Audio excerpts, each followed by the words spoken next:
Beginning Chapter 10. Chapter 10 is motivation and emotion. Now, Chapter 10 is going to be short and sweet and to the point. There's really not a whole lot we can say about motivation other than the ways that we are motivated. And then we'll go into emotion briefly. Emotion will be covered more often under other areas other than just the specific reasons or theories as to why emotion takes place. So beginning on this, the first thing I'd like you to do is to click on that TED Talk that I have there in hyperlink. Now if you can't do it on this while I'm chatting, you can do it in the PowerPoint presentation without me chatting through it or lecturing through it, and then just click on it. It's about a little longer than 10 minutes. I think it's 10 minutes, 46 seconds long, and it will give a very good explanation on motivation. So the first thing that you need to know is what is motivation? What is our definition of motivation? It's anything that energizes your behavior toward a goal. And there are many different methods that happen in order for that motivation to take place. Now, the gentleman off there to the right, his name is Aron Ralston.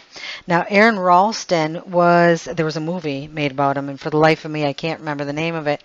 But he was a rock climber and got his arm or his hand caught in a cliff.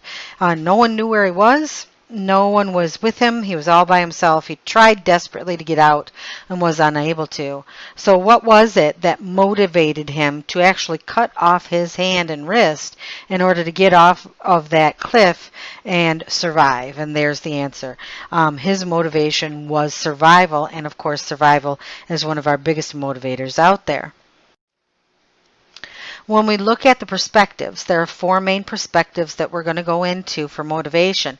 Know and understand that all of those perspectives are based both off of the push of the biological processes and the pull of your social, cultural, and ideals. All of those things, your thought processes, are pulling you. Your biological is pushing you to be motivated. And those are the four that we're going to go into. So we're going to start with instinctual first. Instinct, they say, is rigid and predictable behavior.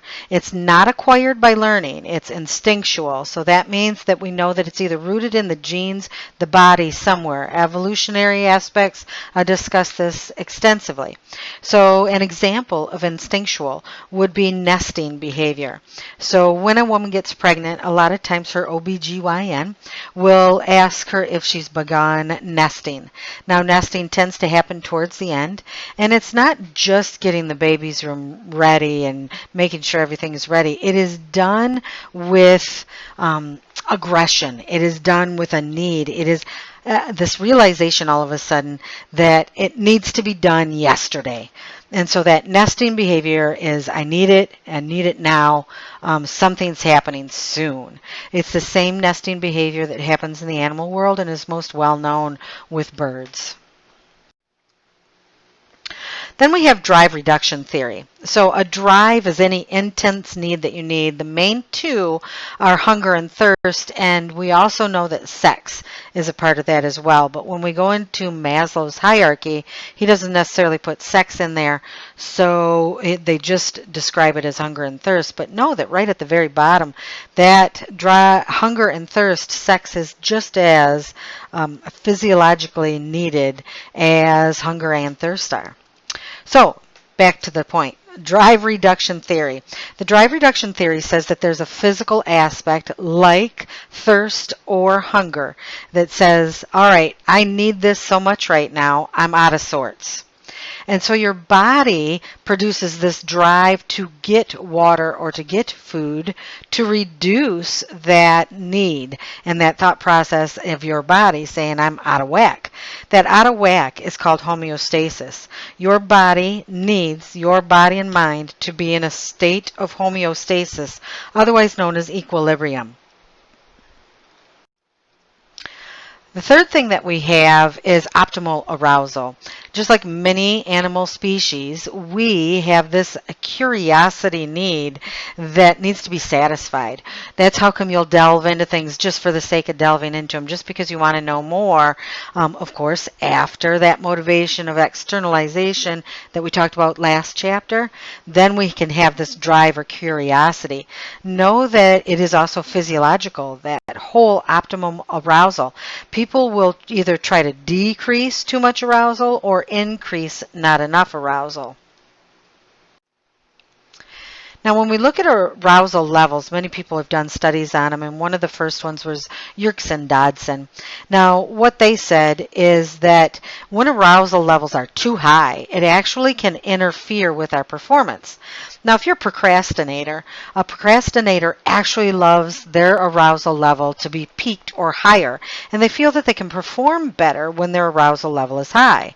But what happens if you were already procrastinating and then your printer doesn't work, or then somebody gets deathly ill and you've got to be with them, and something else happens? All sorts of stuff happen and interfere, and now take that maximum curiosity performance or arousal level and push it past the point where performance becomes peak, and now it becomes a more difficult topic. And so you can look at the graph here. Things that we tend to think are easy tends to be things that we have high motivation for. Activities that we tend to think are more difficult, we tend to have a lower performance level for, lower motivation for. All right, now we go into Maslow's hierarchy of needs. Now, if you've taken an AP psychology or a lot of high school psychology classes, they really delve into Maslow's hierarchy of needs and really love to go into it. Unfortunately, they don't always describe it correctly, and sometimes we have some issues with the last portion. So let's take a quick look at it. First, we have the physiological needs that are at the bottom. Again, it's hunger and thirst with that drive and reduction. Sex can go in there as well, but most well known for hunger and thirst. Then above that, you have to have your hunger and thirst needs met before you can move to the next one, and that's safety needs. Safety needs are not just that you have a roof over your head, which is many times the way it's described. It is the roof over your head, but also safe, organized, and predictable living within that roof over your head. Are you always concerned about when you walk in the door if there's a fight going to happen, if you're going to be kicked out, or if abuse could take place, or all sorts of things? If those things are not predictable, organized, and safe for you, then you'll stay right at this level of that hierarchy because you can't move forward until those safety needs are met. Then we can go up to, once they've been met, belongingness and love. Now, belongingness and love is feeling accepted, feeling loved, not feeling alone, and you can feel alone even with a bunch of people. So belongingness and love is needed next. Now, we have a lot of issues with this one compared to the one just above it. The next level of that hierarchy is esteem needs. And many people will think that you need self-esteem first in order for you to be and understand and get love from others. And that is incorrect. Belongingness and love means that you have been taught how to love by being loved.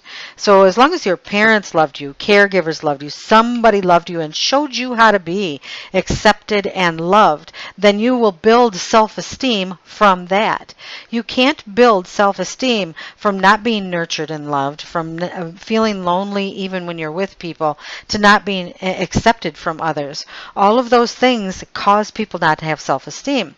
So I see memes all the time that say, love yourself first and then others will love you. That's not exactly true. In fact, it's really quite BS. You need to know love, understand love, in order to have the self-esteem to find the love that you need.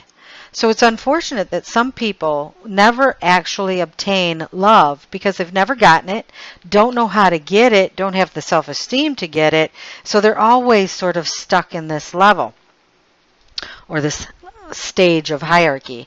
So looking at belongingness and love, we're going to go more in depth in that because it is such an important aspect of this whole hierarchy and so misunderstood as well. So if you have gotten love and belonging, then you can get that self-esteem and being able to be independent and have respect from others and for others. And all sorts of achievements can come from that level of self-esteem, which leads us then into self-actualization, being the best that you can do, doing your fullest potential that you have. And then the one that's quite often missed is self-transcendence. Self-transcendence means that you have met your best, so now what you need to do is teach others to do their best, help others to achieve self-actualization so that they then can do self-transcendence and go beyond themselves to help others as well. Now, next thing that you need to understand about this is many people have been taught or shown that this only has one hierarchy for each and every person.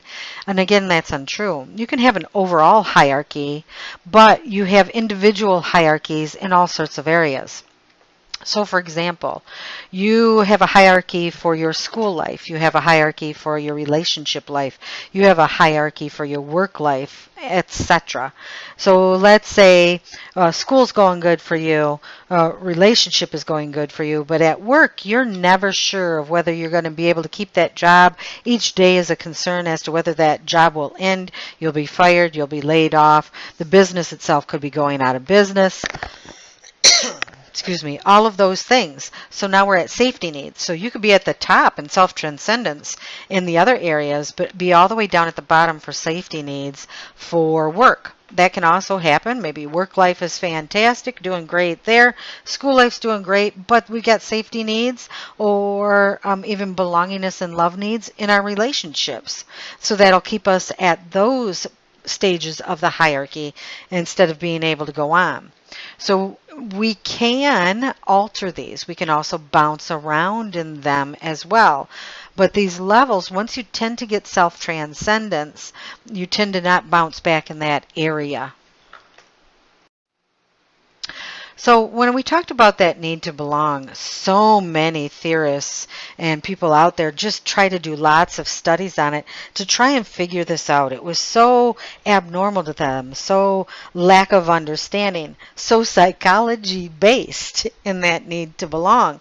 So as you can see, there's lots of people that delved into it, looked into it, wanted to find out more.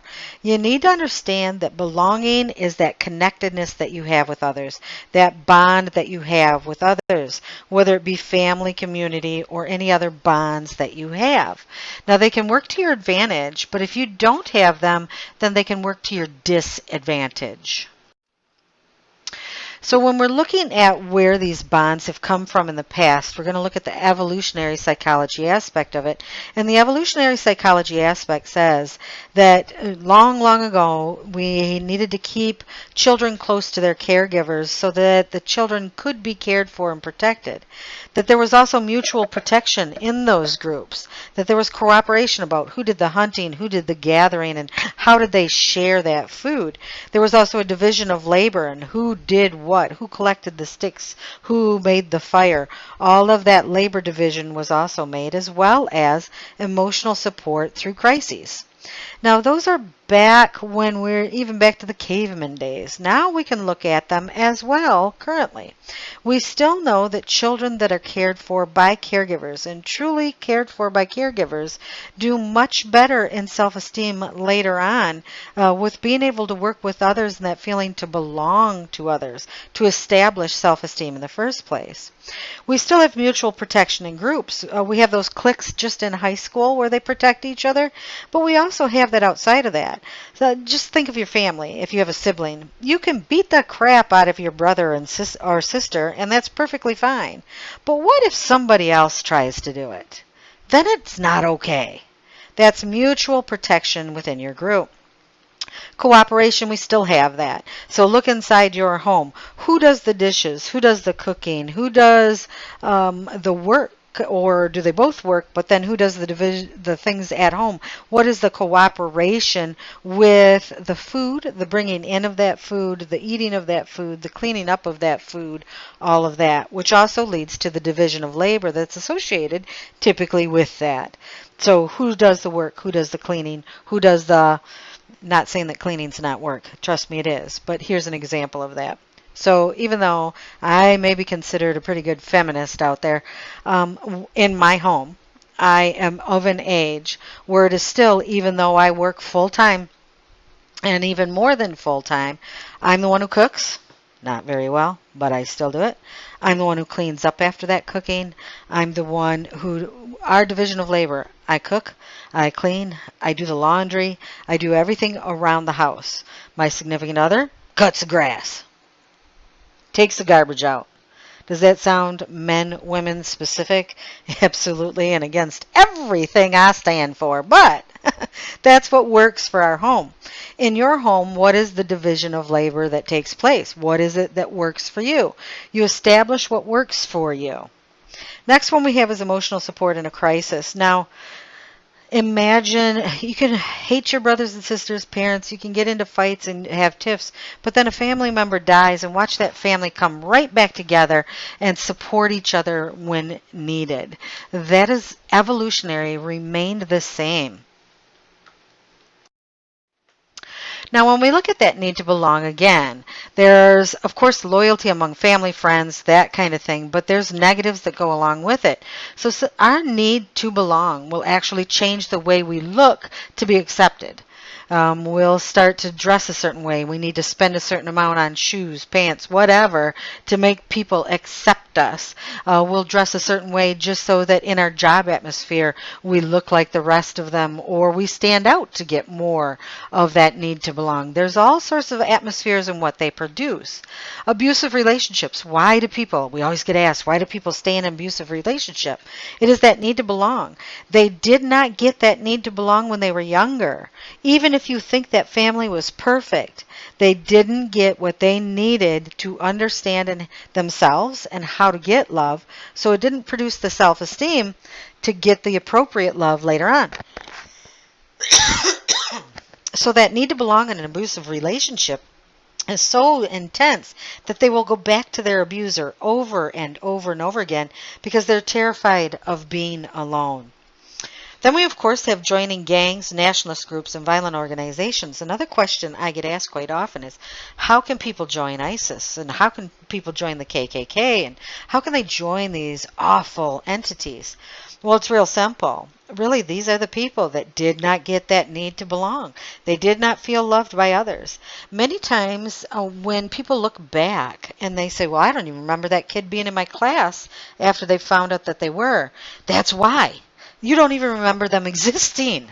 If you don't even remember them existing, then how could anybody have given them any kind of love, attention, that belonging, that community that every human, because we are pack animals, absolutely needs? So what will they do? They'll join a group that says, we're brothers in arms. There's that family thing. Yep, the terms are there to make the point that we are now your family. We will love you like family. You are my brother. You are my sister. There'll be a hierarchy within that organization of the leaders like mom and dad, and then the hierarchy going down, oldest siblings to youngest siblings, etc., and how that group works. So why will you get them to do the bad behavior? Because for the first time they're going to get love, they're going to get community, they're going to get that group feeling for the first time, and you'll do anything to get that when you've never had it before. Social networking was put up supposedly to get us to interact more, to get more of that need to belong satisfied. And what we've actually found is it, of course, has done the opposite because we're having less and less face-to-face interactions. So you're not getting the in-depth conversations to understand emotion. So part of the problem without that in-depth understanding of what someone says, what they mean, what they're feeling with it, we've actually produced a very self-centered, narcissistic society that says, well, you're that one sentence that you wrote, or even that 3 pages, it's still not the same as having a conversation about it, still doesn't get the depth, still doesn't get the feelings that go along with it, or the facial expressions, or the understanding. It doesn't work, because if it did, sarcasm would work when we could type things out. Sarcasm doesn't work. Trust me. Tried it. Doesn't work. So we get more of a narcissistic, self-centered society because we're not getting those in-depth feelings from others because we're not getting that face-to-face interaction. We actually connect less face-to-face than we ever have because even with people around us, we'll text them instead of talking to them. We'll Facebook them. We'll do things online instead of getting that in-depth. We're actually more and more going away from it. Now, some samples that we have here so that you can understand each theory and what an example would be of their motivator. So we have the behaviorists, and they're all about incentives and rewards, remember. So what's one of the biggest ones we have in the United States? Money. Money is big as a motivator. Biological, it can be hunger or thirst. Cognitive, any kind of goals you have, anything that you, for the future that you want to do. Evolutionary, self-preservation. Humanistic, of course, our self-actualization, going up into self-transcendence. Psychoanalytical, that's my Freud man, and he's all about that unconscious anxiety. And anxiety can be something you're working for, like the positive stuff of procrastination, or there's too much anxiety and you want the reduction of it. That's also a motivator as well. Socioculturally, we have taboos. Now, I get asked by students that don't know what taboos are. Taboos are what we say in society are just not acceptable. They are taboo. So sex is a good example of this.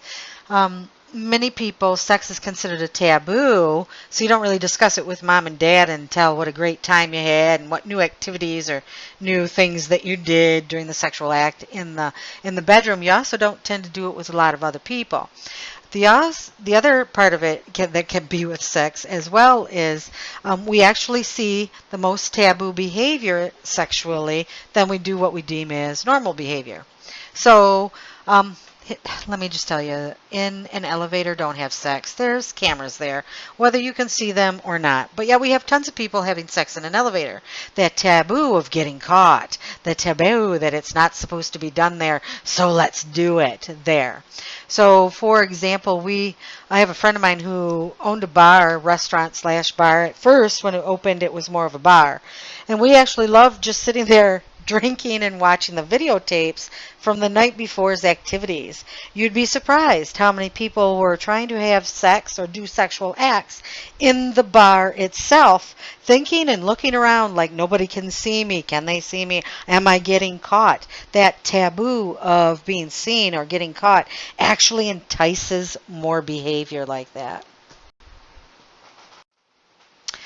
All right, the other thing is we have to go into and understand hunger a little better. Now that's right down at the bottom of Maslow's hierarchy and in the drive reduction theory. So when we look at hunger itself, know that the less food you have, the more you're going to be focused on food. So of course they've done studies on this, and it can be easily seen if you know of anybody who's anorexic. So anorexics are those that won't take in food or calories enough to sustain themselves, but you'll notice that they become obsessed with food. The more you diet, the more obsessed you are. Just something as simple as having a class between 12 and 2, and that's when you typically eat lunch, and now you can sit in class and hear your stomach growling, and instead of thinking about what is going on with the class, all you're thinking about is, oh my God, what am I going to have for lunch? So the worse that is, the more your brain only focuses on that drive reduction of fixing that hunger issue before you can focus on other things. So it's a heavy motivator, which also works in other areas. Whenever you want to motivate somebody, you can use food. Food is a very positive and or negative motivator. Now, the other thing that we know is evolutionary wise, we know that food is sporadic and unpredictable. So that means that in the wild, you'd have to run after, catch your food, rip it apart with your hands, but you don't know when you're going to eat again, if you're going to eat again anytime in the near future. So people would overeat, or animals would overeat and just take in as much as they could to sustain their life for as long as possible. And so because evolutionary wise, our brain knows it's sporadic and unpredictable, we will eat more than what we should. You know, when you get a craving of something sweet or something salty, you ever notice they eat way more than really what you should or what you need to? That's that sporadic and unpredictability. So you don't know when you're going to get it, so you go for more of it. Now, a couple of examples. First one, Um, a lot of people will look at people that are on welfare and say, all right, look at them. They don't look like they need to eat anymore. Yep, I've had students actually say this, that they're heavy set. Now, why are they heavy set? Because they know the money's going to run out by the end of the month. So they're going to buy as much as they can. And as soon as you bring it in, you eat as much as you can because you know no matter what, it's going to run out. So get it while you can before somebody else gets it, before it goes bad, before it's just an evolutionary aspect of the brain. Now, I can even give you a better example. Why? Because it's personal. So, single mother, I am a single mother of 2 children. And so I hate grocery shopping. I hate cooking too, but I hate grocery shopping. So I went grocery shopping once a month. Yeah, that's really true. Once a month. I'd get everything. We'd get all 3 of us hauling that in and putting it away. But it was a once a month deal.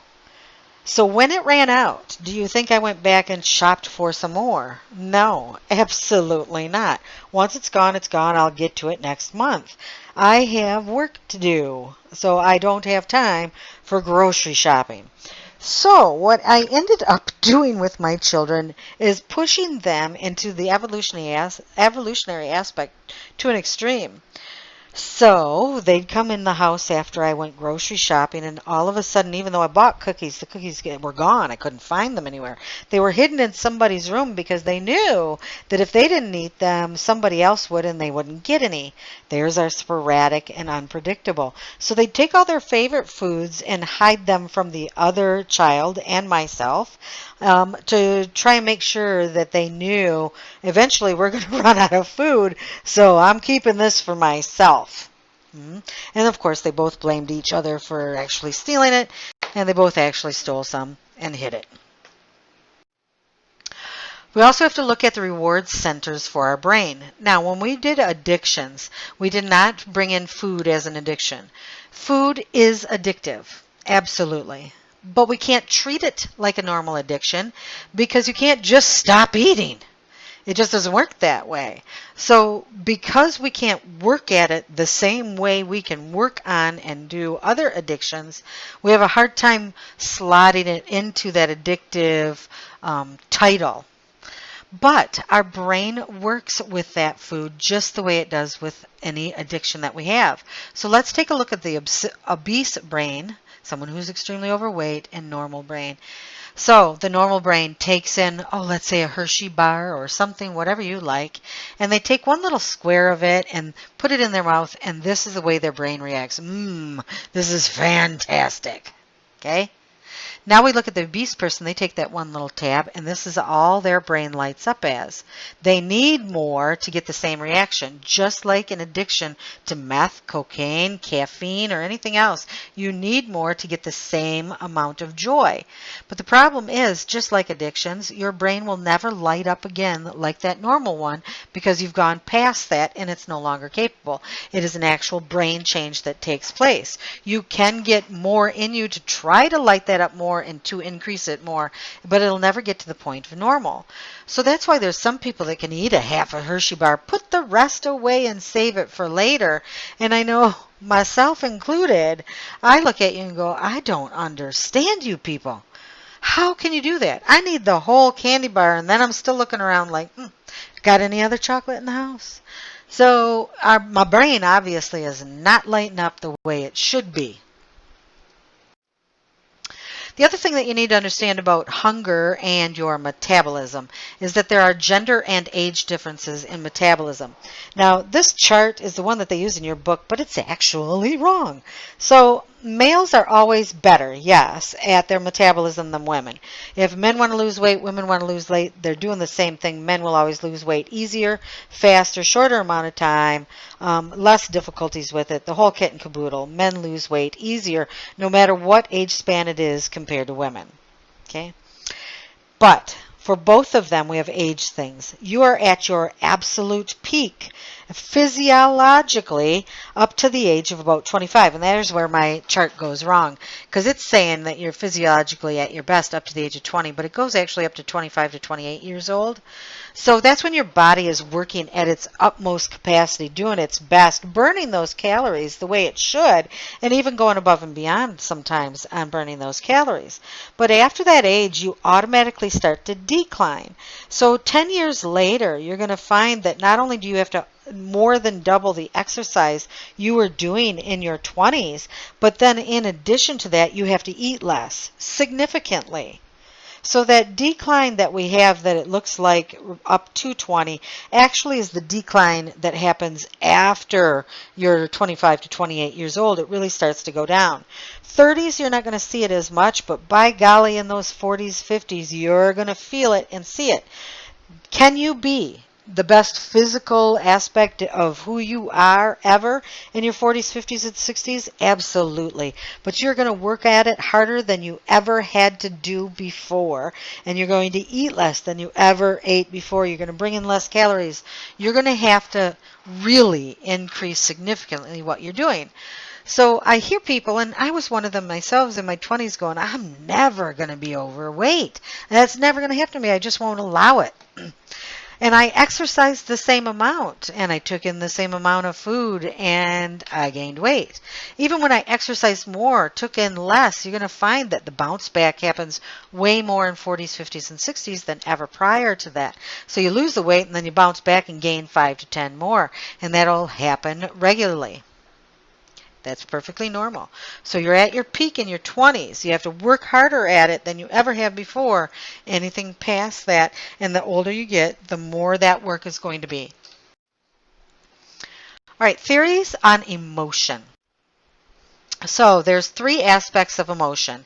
It is a mind-body behavior response to any kind of situation.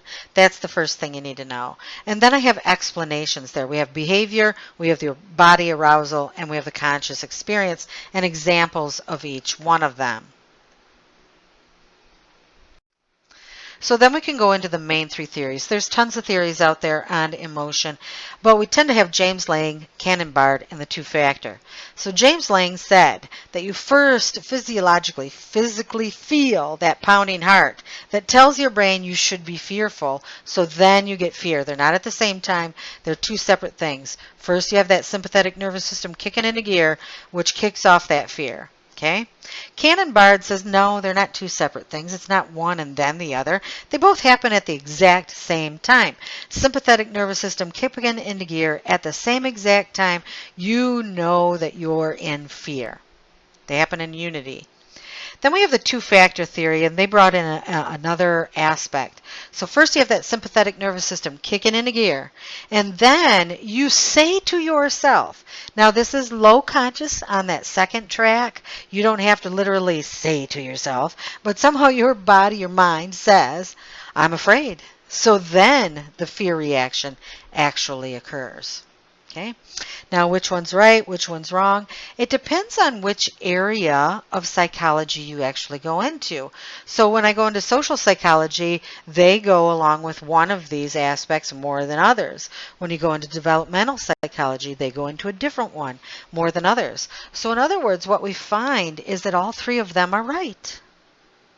It depends on the situation. All right, so we have to look at that sympathetic compared to that parasympathetic nervous system. We have gone over that before. Remember, sympathetic nervous system is that oh shit mode where you think you're going to die. Here's all the things that happen to you when you're in sympathetic nervous system. And then when you realize that you're not going to die, the parasympathetic takes over and calms you down and the things that happen during that time period. Now, when we look at emotion, we also have to look at how you experience it and how you express it.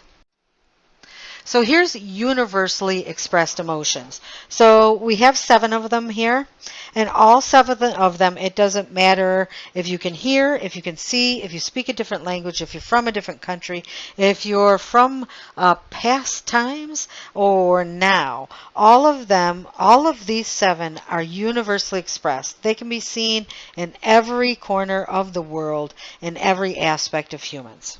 Okay? So, when we're detecting emotion in others, the biggest thing that I have from people is to understand other people's emotions.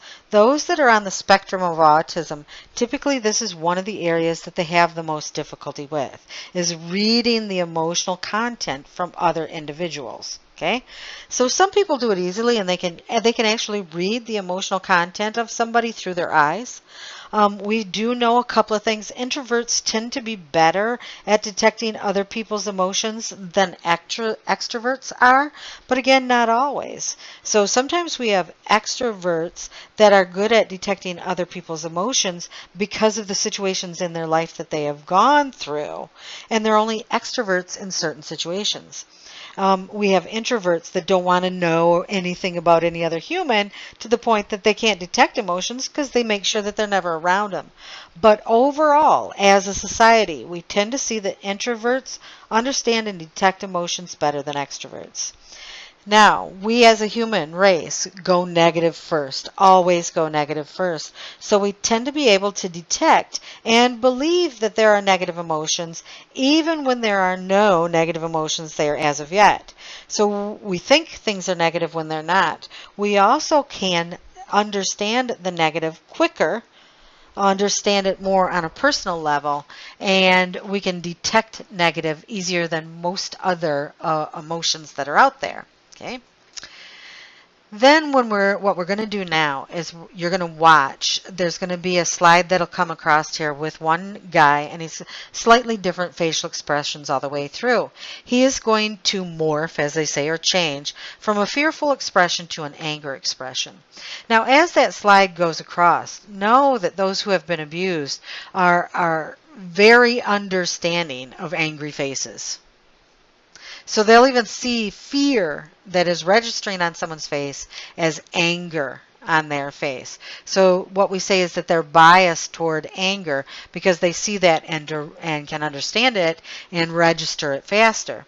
So there's many other reasons, of course, that come into play. But as you watch these faces go across, I want you to register to yourself which time is it, at what point is it that you think that that's a fear face and it's ended, and now is absolutely an anger face. So let's take a look through there.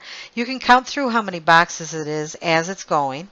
And I want you to remember which box it is that you think is the one that now turned to the anger face. So you can count them. They're going to come across from the right. When they hit that pink box, that's the point in time where you can say, all right, that was the second slide, and that slide is an anger face, not a fear face. Okay? So register that in your mind. Don't have to write it down. Just need to know which number screen it is so that when I explain it to you at the end, you get it. All right, here we go.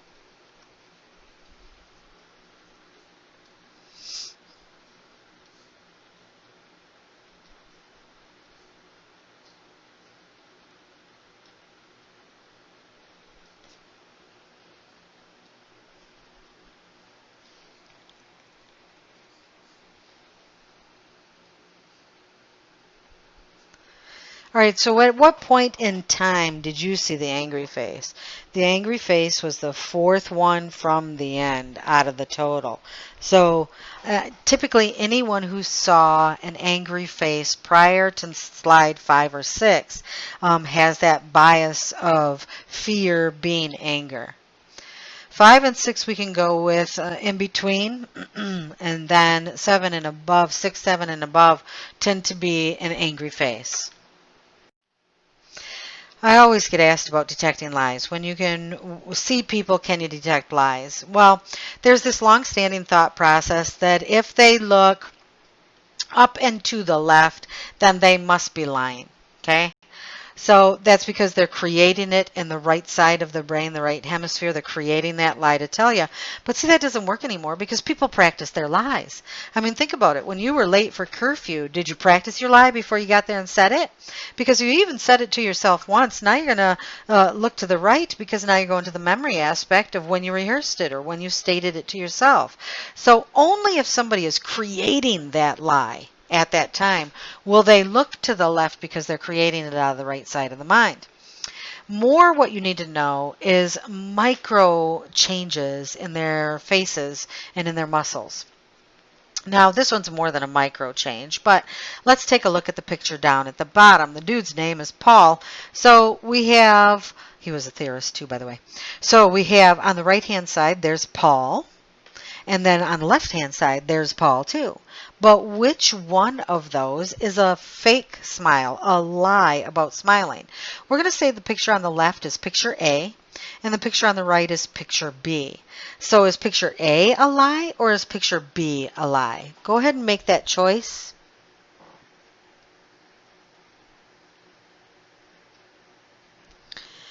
All right, picture B is the lie. Picture B is the same kind of picture that you did when you were in school and you had picture day. You practiced, even though you might not remember it, you practiced your smile in the mirror so that you didn't look like a dork.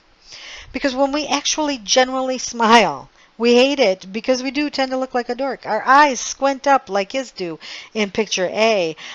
You see more wrinkles when you are genuinely smile, like in picture A. You get those big chipmunk cheeks because they get all squished up there like you do in picture A when it's a real smile compared to that posed fake smile to make you look the best that you think you look.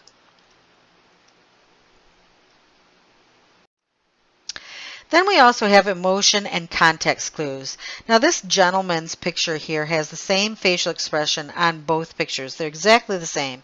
The only thing that was changed was the context of it. So the one, boy is that ever a dirty diaper, but he's holding on to a dirty diaper, so we automatically based off that context go, all right, he's disgusted. You know, there's a horrible odor. On the other hand, we change that diaper to a fist, and the same exact facial expression gets you to believe that it has also got to do with anger. So it's not just our facial expressions, it is the context and understanding around those facial expressions. Okay, last thing that you need to understand is this. When your emotions tell you that you feel a certain way, then you physically will look that way. So if you feel sad, your face will look sad. If you feel happy, your face will look happy. Now, that's because there's a direct link between those two. It also works the opposite way around. So we've done studies and said, all right, if we could force their face into a smiling position. Now you can do it by putting a pen or a pencil in your teeth crossways from cheek to cheek and then stick it in there. You're forcefully making your face in a smiling position. If you do that for a long period of time, even if you're in a bad mood, you'll create a better mood because your physical body is telling your brain that you're smiling, so you should be happy. Just like when your brain says that you're happy, you should be smiling, it works both directions. It also works with the opposite way. I don't know why anyone would want to frown, but they did the study and trying to change that emotion by making their face frown or in a downward manner. You can also do that as well with a pen or a pencil. You make the O symbol or version of your lips, ooh, and then stick that pencil in there and then point it down with your mouth and you'll get your muscles to be in the same context as sad. So now if you do that for a long period of time, even though you were in a good mood, you can make yourself feel sad over time. So your physical aspect is connected to the emotions, so you can change them. That's why people say fake it till you make it. Fake being happy, you'll get happy. Fake being whatever it is, and you will get that way because the physical is connected to that emotion.